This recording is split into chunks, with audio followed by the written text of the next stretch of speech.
my goodness. What's up? What's up?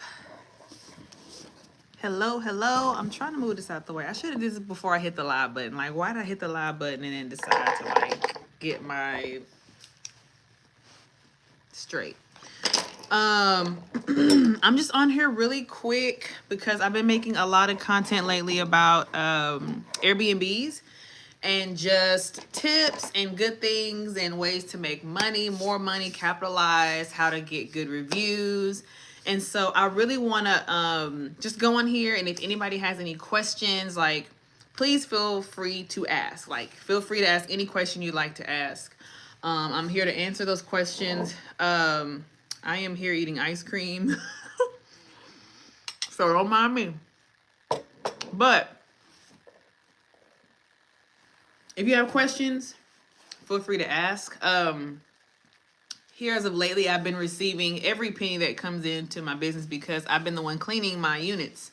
I do have a couple of people. I actually have 3 different resources I can reach out to if I need somebody to clean a unit, whether it be like last minute, like emergency, or if I need somebody to do it in a day or so. So that's one thing to definitely have, is always have more than one cleaning resource. If you only have one resource that you reach out to clean your units, you're gonna find yourself in some pickles, as they say. One thing that I've been doing slowly but surely is just adding small little things to my Airbnb that are more convenient for the tenants.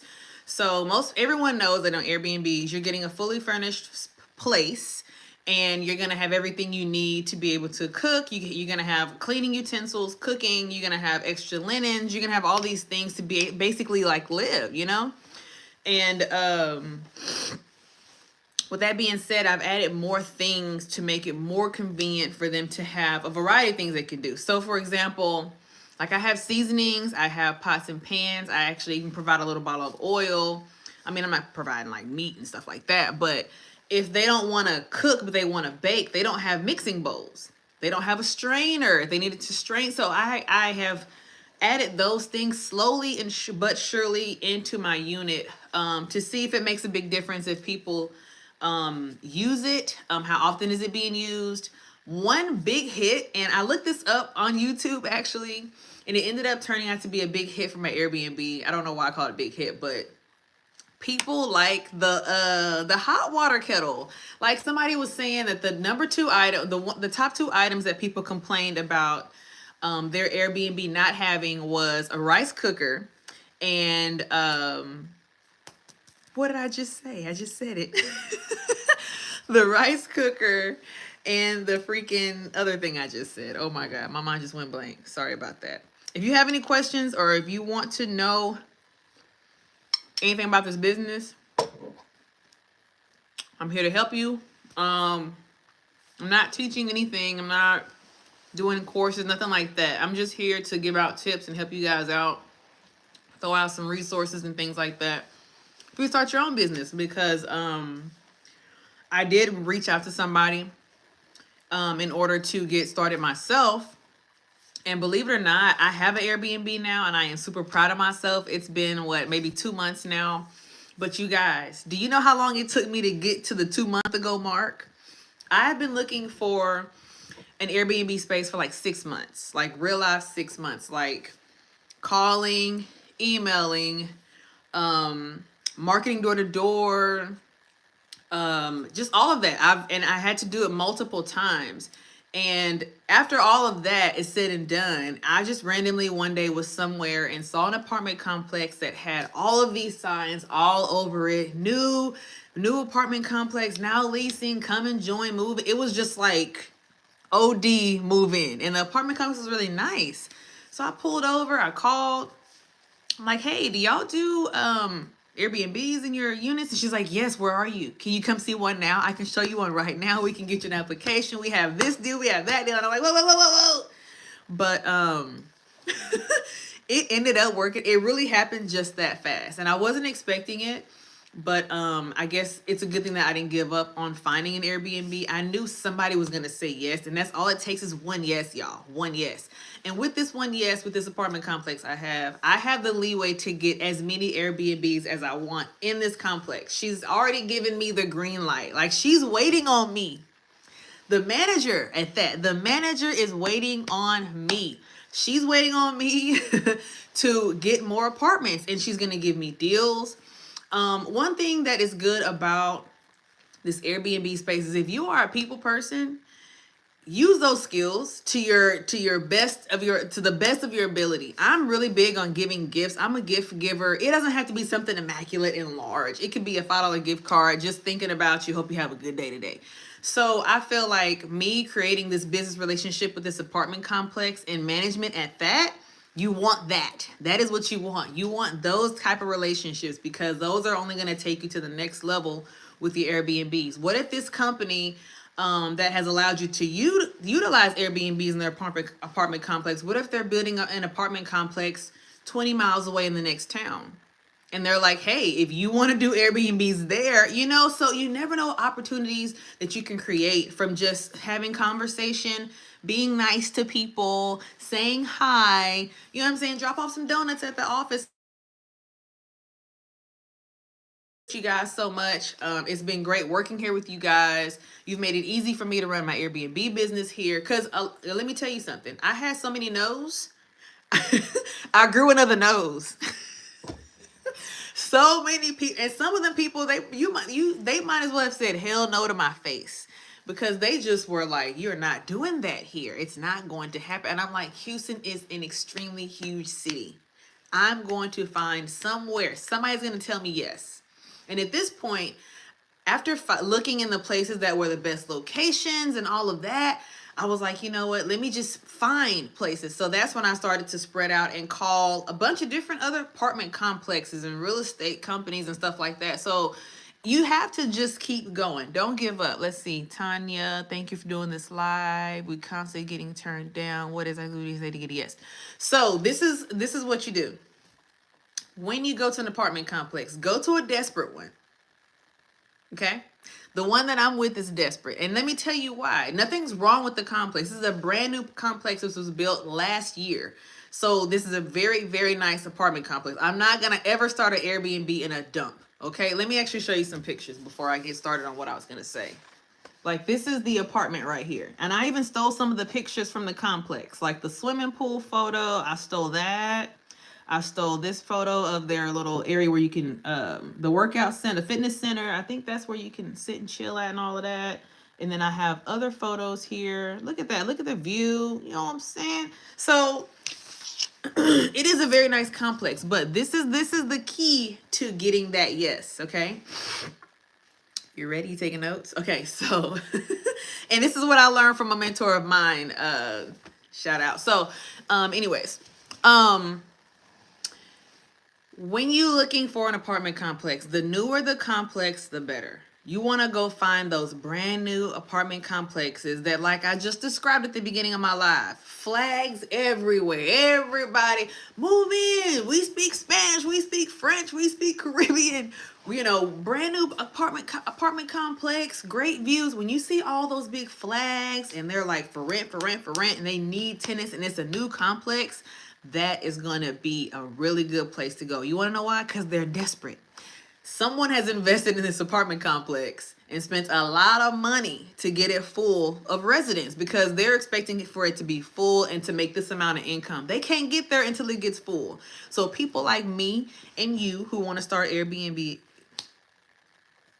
if we walk in and say, hey, I'll occupy 2 apartments for you. Easy peasy. You want to come in like that. That is how you want to do it. Just say, hey, and don't start off saying Airbnb. Just say short-term rental, and that's what I use. The manager at my apartment complex use Airbnb. She don't care what word it is. She's gonna use it, whatever it is. She's okay with it. And some people may be like that, but you want to go in more so saying that you're doing short-term rentals. Now, when I did mine, I did have to have an LLC, which I do, and I have a DBA for my real estate side of what I've been doing here lately, investment anyway. So I had my LLC. The apartment is in my name. If anything happens, it falls on me. It's still my apartment. So That's the easiest way to get into an apartment complex. The newer the complex, the better. The newer, the better. You want to go for them because most of the time when you approach them, they're not full. They're not occupied. Most complexes maybe have one or two occupancies here and there, or maybe even up to 10.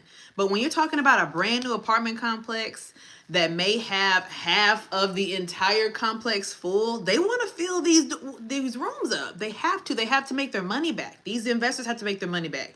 So if you ask and they ask management, hey, do you guys allow short-term rentals? And you can even break it down more. Like I had a whole letter, y'all. I had a letter, my little logo, a little and I broke it down to them. I was like, since you do allow Airbnb, that is exactly what I want to start. I said, but I eventually want to go to long-term for business and work travel. So I want to be able to offer my space to people who will be staying there from anywhere from 30 days to upwards of 9 to 12 months, which is easy for me, which is easy for us because we have no maintenance there. We're not maintaining anything. Somebody's staying there. I'm just getting paid and I'm providing you a place. I get paid, you get somewhere to stay. The apartment complex tells us a liability. They say that because there's so much in and out, but if you come in with that Airbnb, you know, that word screams liability. Short-term rentals, you know, or mid-term rentals, which means somebody's probably going to be staying in your space for upwards of 6 months or, you know, 6 to 12 months. That sounds a lot more stable than every other day somebody's checking in and out. But also show them the benefit of the Airbnb or short-term rental side, right? I'm going to be constantly cleaning this unit. You will never have to have an issue with damages. It will constantly be cleaned multiple times a week. You won't have to worry about the tenant coming to the office space. You know, you have to make sure you make it convenient for them so that they're not having to worry about you and your 3 Airbnbs on the second floor. You know what I'm saying? You want to make it to where it's like they forgot you're there. You know, you don't want to be in the way. You don't want your tenants going into the office saying, where's my Airbnb? You know, and my apartment complex is okay with it. Let me tell you, she's so lenient and sweet. I just heaven sent for sure. But most of the times you want your tenants to stay away from all of the hoopla going on in the office. No, I'm going to show you directly how to get to your place. Boom, you're good. One thing I also wanted to talk about was the last short that I posted was about doing like unisex decor. And before we actually started to furnish our Airbnb, me and my husband, we talked about how we wanted it to be. And I'm all about themes. I love those themes and fun things. And, you know, like a all blue apartment or something, or like underwater. I don't know. I don't care. But those don't guarantee occupancies as much as a place that is for anybody that is, you know, that welcomes anybody to stay. You don't want a place with a bunch of the pink stuff and a bunch of the floral stuff and the purples and the just feminine touches. Nothing's wrong with a little bit of femininity, but I think it's good to make it open for anybody to feel comfortable to stay. Because if a dude is traveling to Houston, he's just trying to get a cool spot to stay in and chill. You know what I'm saying? Might bring a little honey shmoney back later on. But he don't want it to be pink in there and flowers and stuff hanging on the walls. And you know what I'm saying? He wants it to be a little mannish, you know? So that was why I went ahead and decided we do like a boho theme. Because it's kind of a very neutral place. It's not very feminine, but it's not super masculine either. And one thing I can tell you is that a lot of my very first tenant was a man. I get a lot of male tenants. And let me tell you something about these male tenants. They're not nasty.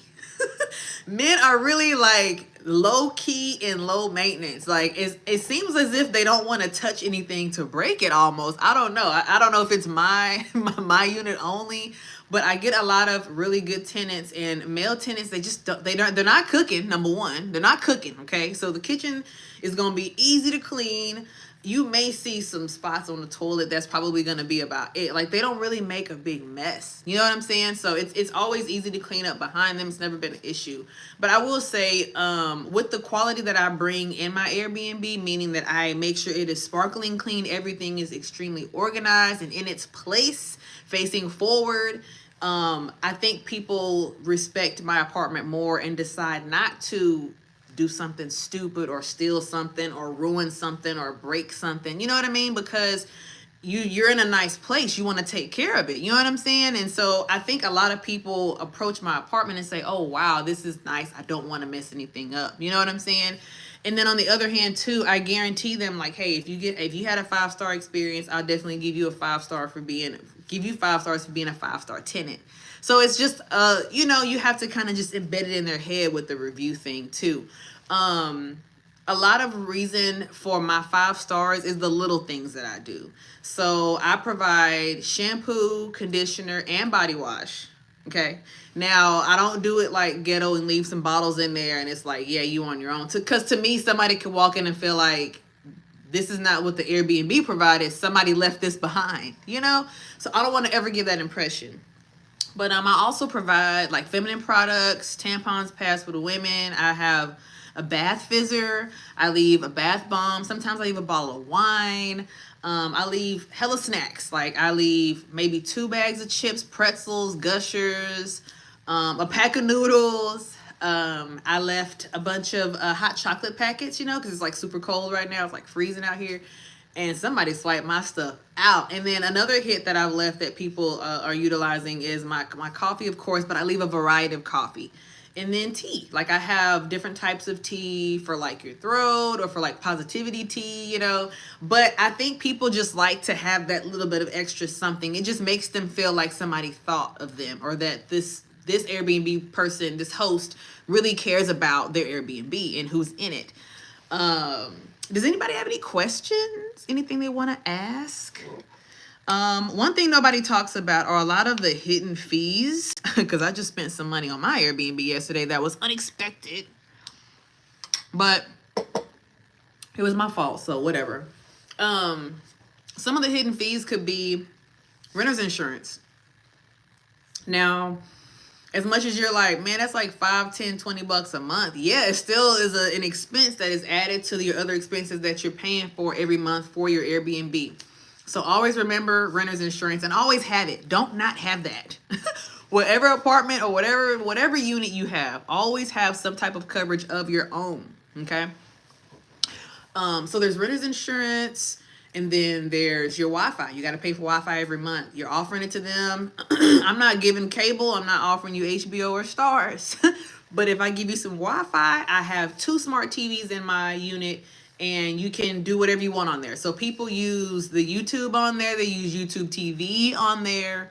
They logged into Disney, Netflix, all kinds of stuff. What do you think about buying a foreclosure, fixing it up, and using it as an Airbnb? Oh, okay. I think that'd be a really good idea. And the best part about it is if you're buying it, that means you're paying for it. So now you have no expenses. You just have a space to furnish. I think that's a really, really good idea.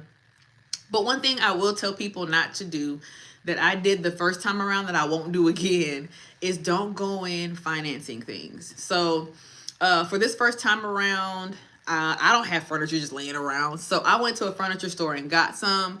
I wasn't too super comfortable with Facebook Marketplace when it comes to furniture because, for one, this is my very first Airbnb. Like, this was my baby. I was nervous to just go buy an older couch or something, you know. So I went to a furniture store. I didn't pay much for it, but I pretty much furnished my apartment with this one place. I will have them paid off in about 3 months, but it's just that expense going out to somebody is money that really should be in my pocket. So I was like, you know what, the next time I decide to furnish, I will not be utilizing a furniture store. I will be going to Facebook Marketplace. What do you think about buying? Oh, I already answered that. Okay. I hope it's Tanya or Tania. I hope I'm saying that right. So sorry. What's another expense? So yesterday I have a washer and dryer that I'm paying for every month. Oh, I hate that too. But the washer and dryer has been a hit. Everybody uses it. It has definitely kept me booked by having a washer and dryer. And you definitely want that if you're going to go to more short-term to mid-term to long-term for your Airbnb. So having a washer and dryer is like, for a lot of people, it's a must. Like, people are not looking at any units that don't have it. So have it, okay? Get it. It took me a while to get mine, but I got it. So I was washing a comforter because I was cleaning my unit from yesterday, and it was too big. I pushed it in there anyway, y'all. It's stupid. I know. Don't roast me, don't toast me. I stuffed it in there. I even put 2 more towels in there. And I knew it didn't fit, but I was like, you know what, this will work. You know, I'm not gonna go wash a whole new 2 towels by itself, but I should have.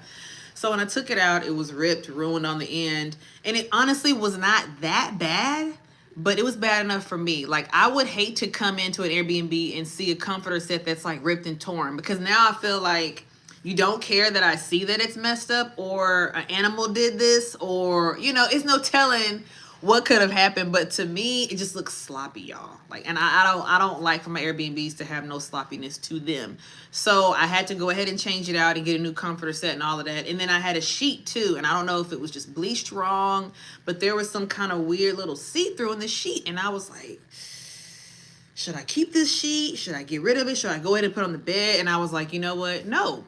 If my standard is top tier, you know, everything is super clean, everything is elite, I have to bring that to the table in every place, in every space. So I had to get rid of that sheet. Now, y'all probably think I'm crazy, but I just have a standard that I want to provide for my Airbnbs that will separate mine from everybody else's. And when my prices go up on my Airbnbs, my reviews will tell you why. Because I'm always providing fresh, brand new sheets. You know, the baseboards are clean. You know, the ceiling fans are clean, because people don't clean the ceiling fans. They provided snacks, or they had spices for me to cook with, or, you know, they had blankets for me to cuddle in. It was cold, whatever the case may be. Do you think apartment complexes mind if we change their locks and ring? Oh yeah, they don't care. They don't care. I had to change mine in order for me to be able to track who's going in and out of my apartment and the codes and all of that. So I've worked at an apartment complex with Airbnbs to where the apartment complex is like, change the lock all you want, do it however you want to do it, but we need to have access for emergencies, so we have to have a key, state law. And so that's how they do it. I don't know how they get into my apartment, but they can get in, okay? They don't need to know my code. They don't have a fingerprint, nothing. So they are still able to get into my apartment. And I know that because anytime I've needed anything with maintenance, they've always been on top of it. That's another thing too. Make sure your maintenance department is like, learn your maintenance department, okay? Go and call for pest control and see how long it takes pest control to happen. Or go in there and say you need somebody to look at your sink. It might be clogged, and see how long it takes them to go look at that sink. That's how you are going to learn about your maintenance department at your apartment complex. Why is this important? Because if there is something seriously wrong, like a refrigerator leak, and the food in the refrigerator can't keep their food cold, they have groceries they brought in that they're going to be cooking for a family for 2 days, like, you know, you have to know how your maintenance team works and what you need to do and who you could call to get things done for the sake of your tenant to have a good stay. So yeah, I don't have the ring, I don't have the camera. I think a lot of people, it makes them feel nervous. I've actually asked actual Airbnb tenants how they feel about if there was a camera, even if it was just on the outside, and they were just like, I don't like that. I don't like you knowing when I'm coming in and out. You know what I'm saying? But I get it, but at the same time on our end, because there's theft, there's craziness, we want to know how we can catch you. We want to catch you on camera. So it's a this and that thing, but you know, it is what it is. I haven't had issues, thank you God. Did anybody else have any questions? I'm sorry, I've been looking crazy, y'all. Like, I've been very, very busy lately, so that's why I've not even like made time to do like my lashes. But I'm gonna post a video on my TikTok because I made a juice. I did some juicing. I haven't done juicing in a long time. It's been like some years, so it felt good to do a good old celery lemon juice. It was so sour and tart, but my skin finna be glowing. Okay, did anybody else have any other questions about Airbnbs? Oh, another expense that people forget to include when it comes to starting up your Airbnb. People will tell you it takes $5,000 to $8,000. I say it can only be upwards of $8,000 if your apartment is charging you a lot of money per month. Okay. It shouldn't take much money at all, actually, to furnish and start an apartment. But don't forget about things like your application fee for the apartment complex, okay? Don't forget that they They're also going to, what else do they do? Oh, so there's a deposit. Whatever that deposit is, it could be the first month's rent. It could be equals to the first month's rent and the first month's rent. And then sometimes they want the last month's rent. So that's already, that's definitely more than $5,000 alone. So make sure you are really planned and ready to put cash into this business. The more cash you put into it and less finance and credit, the better. But it is definitely a much easier and smoother ride if you do have a business credit card that allows you the leeway to be able to furnish. That way you only have one bill you're paying back for your Airbnb business. How did you get involved with Airbnb? So it seems like everybody is realtors around me now, which is great. I love it. A lot of people have switched over to real estate because they see the potential. But me personally, I don't want to do real estate. I don't want to be a real estate agent. I don't want to show homes. I don't want to keep up with the market like that. In that sense, I'm not that interested in that space like that. But I'm interested in real estate in general. I'm very interested in real estate. I like real estate. I love what it's about. But I'm more so, I like the fun stuff, if that makes any sense. And I'm so sorry to say it like that, but to me, I like the fun stuff, which is the short-term rentals, the Airbnbs, being able to decorate and make it what I want it to look like, not what somebody else wants it to look like. You know, it's not like it's a whole hotel where it's already decided. I get to design and really make a space for somebody to feel comfortable in and safe in for how many nights they want. So that's where it was for me. But how did I get involved? I just kept, you know how Instagram is, y'all. Y'all watch something for 5 seconds and Instagram is gonna just knock you out with that information. So I just kept seeing it over and over. I wanted to do something with real estate, but not be a real estate agent. But I wanted to be affiliated in that space because I love the space. I love the people in the space. And I've had a little taste of it with being a notary signing agent. And I was like, I love real estate. You know, I just don't want to be a real estate agent. You know, hope that doesn't sound crazy. And so I was like, how can I get into real estate without being the agent and doing that part of it? Because I just am not interested in that. And that's when I started seeing more about Airbnbs and how you can start them on your own. And you can sign leases, or you can rent out a house, or you can do an arbitrage where you rent out somebody else's vacation home or a room or a space or whatever it is. And so I got into it and I said, okay, I like this. This is fun. This is cool. I get to bring out my creative side a little bit here. I get to, you know, make some money, and I enjoy doing it. I enjoy every bit of doing it. When it comes to cleaning it, no, I don't like cleaning piss or, you know, I don't like that, obviously, but I like cleaning it because it's my baby. I'm cleaning my baby for somebody else to enjoy. I'm doing this to bring quality. I'm doing this because I enjoy doing it, and I want people to see something good and be happy to be in it. I don't know. Have you ever been in an Airbnb, or have you ever been in a hotel and just not felt comfortable to even walk around on the ground? Like, or even touching things in the bathroom, or, you know, I thrive on avoiding people having that feeling in my Airbnb. I want you to feel, for one, when you walk in, you're going to smell. That's the first thing you're going to do. You're going to smell some goodness, graciousness. It's going to be fresh. It's going to be clean. You're going to feel confident in putting your bags down. You're going to be happy to sit on the couch and feel comfortable sitting. You know, I've been in some places where I have not been comfortable, felt comfortable sitting down on the couch. So I was like, Sherelle, when you walk into a place, what makes you feel comfortable? Fresh, clean smell, fresh, clean space.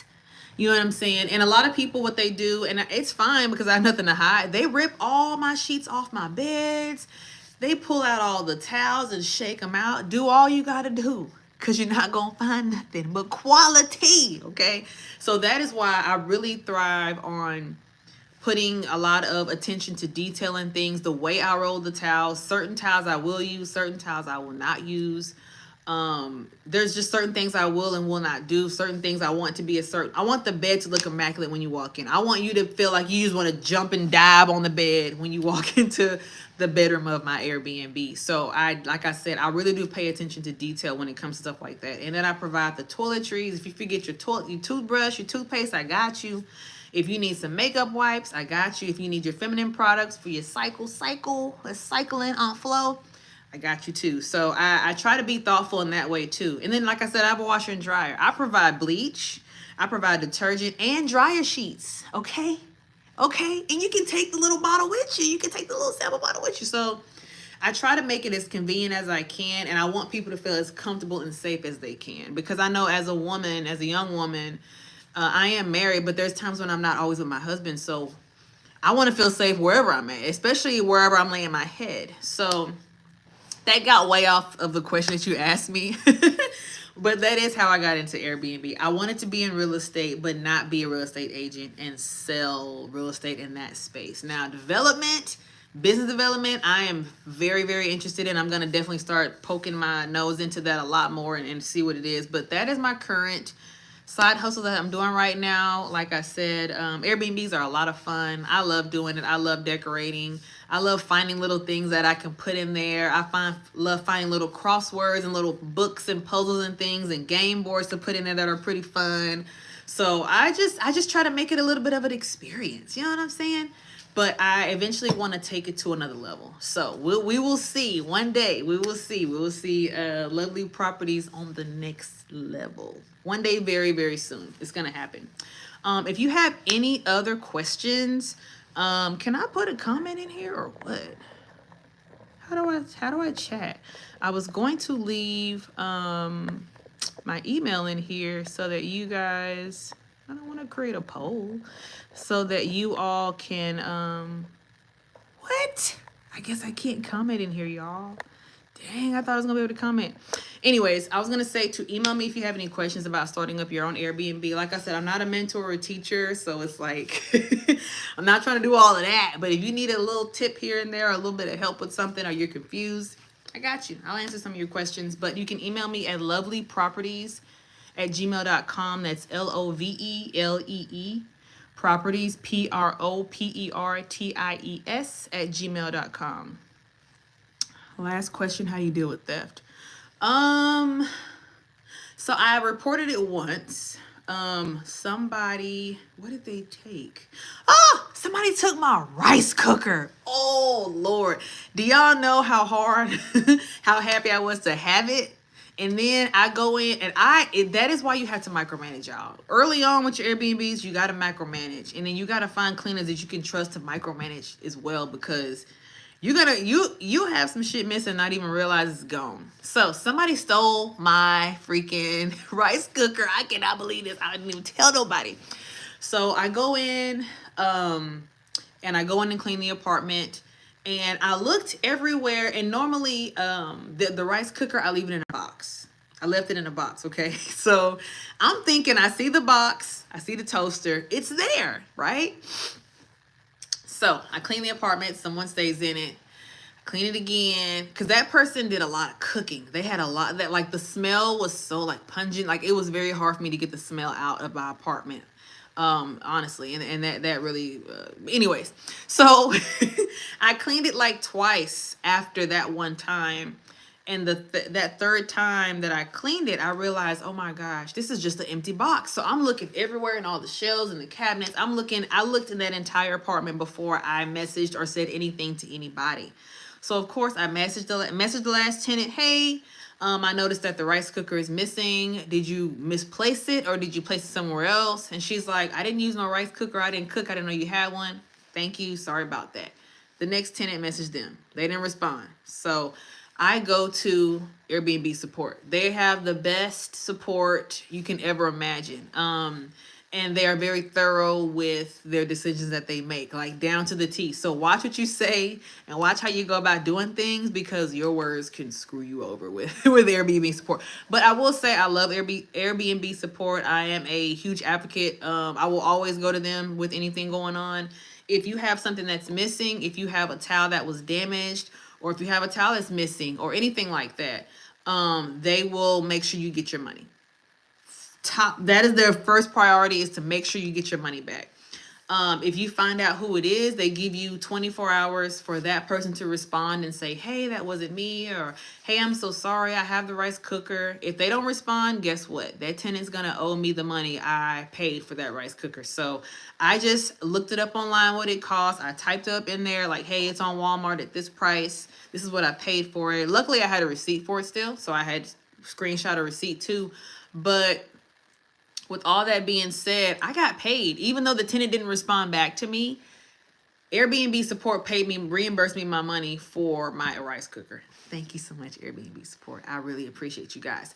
But on the other end, now what happens to this person who never responded? Well, that's Airbnb's business. They're going to handle up over there. They're going to get some Suge Knight people and you know. I don't know what's going to happen, but I have my money. I got refunded. I went and got another rice cooker and replaced it. So, lesson learned. But that's why I always check so thoroughly whenever I go into my apartments, because I never know what I'm going to walk into. I don't know if something's going to be missing. I don't know if something will be empty and I haven't replaced it. So, please make sure you have people who are as thorough as you are when it comes to your Airbnb. So, yeah, that was a long answer, but I talk a lot, so that's my fault. If you have any other questions about your Airbnb, definitely feel free to reach out. You can send me a DM, and I'd be happy to give you some more tips, but stay tuned for more content. Peace out, guys.